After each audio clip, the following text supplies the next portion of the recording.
የኢትዮጵያ ሰራተኛ ማህበራት ኮንፌዴሬሽን የፊታችን ሐሙስ የሚከበረውን የዓለም የሰራተኞች ቀንን አስመልክቶ ዛሬ መግለጫ የሰጠ ሲሆን ከግብር ነፃ የሚደረገውን ዝቅተኛ የደሞዝ መጠን ማሻሻያ ጨምሮ ለሌሎችም የሰራተኛው ጥያቄዎች መንግስት አስቸኳይ ምላሽ እንዲሰጥ ጠይቋል።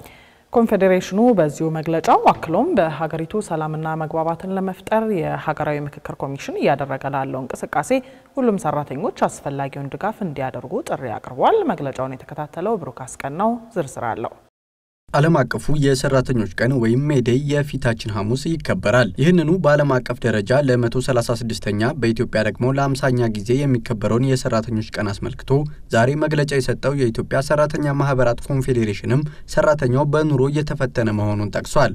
በሚሊዮን የሚቆጠሩ ኢትዮጵያውያን ሰራተኞች ያለው የኑሮ ሁኔታም አሁንም በጣም አሳሳቢ ነው። የዋጋ ግሽበት የደሞዝ ተከፋዩን የመግዛት አቅም መሸርሸሩን እንደቀጠለ ነው። ዝቅተኛ ገቢ ያላቸውን ሰራተኞች ለመጠበቅ የሚያስችል ዝቅተኛ የደሞዝ ወለል አሁንም አልተወሰነም። ሰራተኞች የሚከፈላቸው የደሞዝ አነስተኛ ሆኖ እያለ ከፍተኛ የገቢ ግብር ስለሚቆረጥባቸው መሰረታዊ ፍላጎታቸውን እንዳያሟሉ አድርጓቸዋል። አንዳንድ አሰሪዎች የማህበር መሪዎች ለአባሎቻቸው ስለቆሙ ከስራ ያባራሉ፣ ይዋከባሉ ወይም ራቅ ወዳለ ቦታ ይዛወራሉ። የህብረት ስምምነት ለመደራደር ፈቃደኝነቱ የለም። ቢደራደሩም ስምምነቶቹ አይከበሩም። ፕሬዝዳንቱ አክለውም ከስራ ግብር በተጨማሪ ቀድሞም በኑሮ ውድነት እየተፈተነ ነው ካሉት ሰራተኛ ደሞዝ ላይ የሚቆረጡ ሌሎች ገንዘቦች ወቅታዊ የኑሮ ውድነትን ከግምት ያስገቡና የሰራተኛውን የመክፈል አቅም ያገናዘቡ እንዲሆኑ ጠይቀዋል። ኑሮአቸው ከእጅ ወደ አፍ የሆኑ ሰራተኞች አሁን እየተከፈላቸው ባለው ዝቅተኛ ደሞዝ የኑሮ ውድነቱን ጫና መቋቋምና ራሳቸውንና ቤተሰቦቹን ለማስተዳደር ባልቻሉበት ሁኔታ ተጨማሪ ክፍያ ከሰራተኛው ደሞዝ መቁረጥ የበለጠ ኑሮን ስለሚያከብደው እንደገና እንዲታይ እንጠይቃለን። የሰራተኛ ማህበራት ኮንፌዴሬሽኑ የዘንድሮን ሜዴይ ሲያከብር የመንግስትን አፋጣኝ ምላሽ እሻባቸዋለሁ ካላቸው ሌሎች ጉዳዮች ውስጥ ደግሞ ከግብር ነፃ የተደረገው ዝቅተኛ የደሞዝ መጠንን የተመለከተው አንዱ ነው።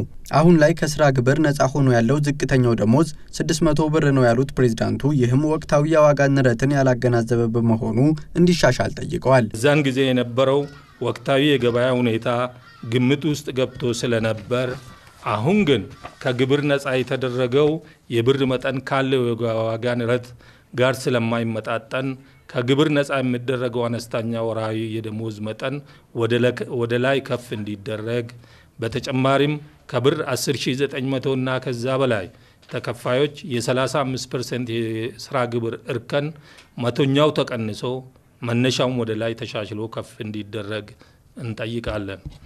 እንዲሁም በተቋማት የስራ አካባቢ ደህንነትና ጤንነትን በተመለከተ በአግባቡ የስራ ቁጥጥር ባለመደረጉ ሰራተኞች ለአካል ጉድለትና ለህይወት ህልፈት ሲዳረጉ እየተስተዋለ ነው ያሉት ፕሬዝዳንቱ የሚመለከታቸው አካላት ቁጥጥር በማድረግ ኃላፊነታቸውን እንዲወጡ አሳስበዋል። በሌላ በኩል በተለያዩ የሀገሪቱ ክፍሎች የሚከሰቱ ጦርነትና ግጭቶች የሰው ህይወትን ከመቅጠፍና ንብረትን ከማውደም ባለፈ የሀገሪቱ ኢኮኖሚያዊ እንቅስቃሴ ላይ አሉታዊ ተጽዕኖ ማሳረፋቸውን ጠቁመው በሀገሪቱ ሰላምና መግባባትን ለመፍጠር የሀገራዊ ምክክር ኮሚሽን እያደረገ ላለው እንቅስቃሴ ሁሉም ሰራተኞች አስፈላጊውን ድጋፍ እንዲያደርጉ ጥሪ አቅርበዋል። ሀገራዊ ምክክር ኮሚሽኑ ለዘመናት ስንከባለሉ የቆዩትን ችግሮቻችንን በውይይት በመፍታት ዘላቂ ሰላም ለማምጣት የተረጋጋች ሀገር እንዲኖረንና እያደረገ